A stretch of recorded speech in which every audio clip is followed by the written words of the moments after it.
Cilvēki sešinieki, kas ir dzimuši 6., 15. un 24. datumā. Cilvēki, kuriem patīk harmonija, māja vienmēr iekārtota ir ērta, harmoniska, skaista, vide viņiem arī apkārt. Arī viss ir harmoniski, patīk viņiem uzņemt viesus. Viņiem piemīt talants darbam ar rokām, tāpēc viņi ir arī ļoti labi mākslinieki, gan rokdarbos, gan arī mākslā.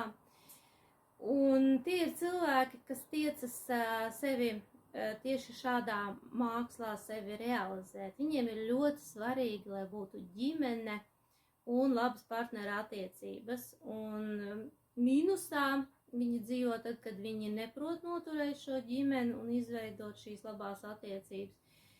Bet faktiski viņiem ir pie tā diezgan dziļi jāstrādā un jārealizē sevi tieši caur partneru attiecībām.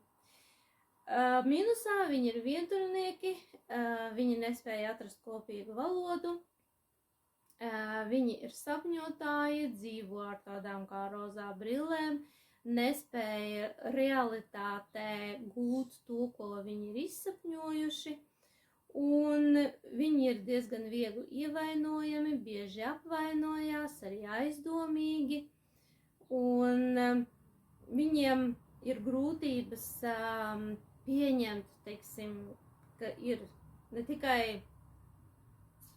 ne tikai šis te ārējais izskats, bet arī cilvēka dziļākā būtība ir kopumā, tātad, kas ir viņā iekšā un kas ir ārēji.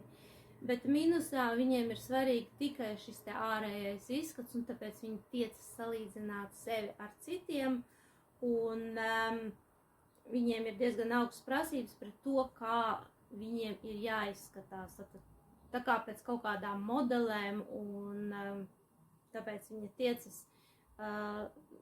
savu ķermeni, savu izskatu piedzīt pie kaut kādas tādas noteiktas pildītas.